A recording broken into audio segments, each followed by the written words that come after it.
fun little log equation problem, and it actually has a few twists and turns. I actually have to re-record this because I wasn't careful before I stopped recording, and when I checked managers I realized I've missed something.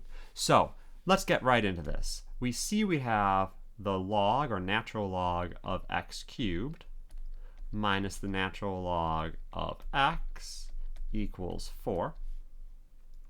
And I will apply the property, I know, that if I have the difference of logs, so log A minus log B, then that will be the log of a quotient. That will equal log A over B.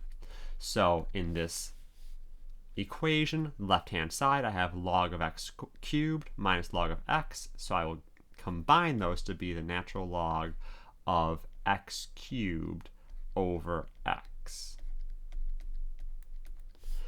All right, now I know that x cubed divided by x is just x squared, so the natural log of x squared equals 4.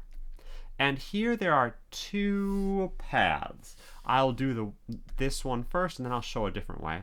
So I can use another log property here. I can see that if I have the log of x squared, that will equal 2 log of x equals 4. Divide both sides by 2. I get natural log of x equals 2.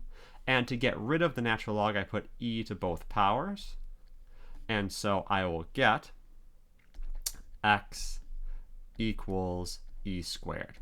Now, if I want to be very careful, in here, x squared is always positive, but x could be positive or negative. So really, I might want to consider, I'm being very cagey about this, I'll get back to it at the end, absolute values here. So perhaps I get x equals plus or minus e squared. Let's see the other way to solve this, then I'll address why I'm being so cagey about this. So another possibility is, instead of bring the 2 out to the front, I can just cancel out the natural log straight away as use it as a power of e on both sides. So x squared equals e to the 4th. I will cancel out the squared by taking the square root of both sides.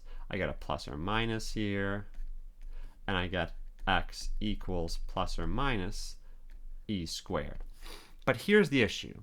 If I am remaining in the real numbers, then I cannot take the log of a negative number.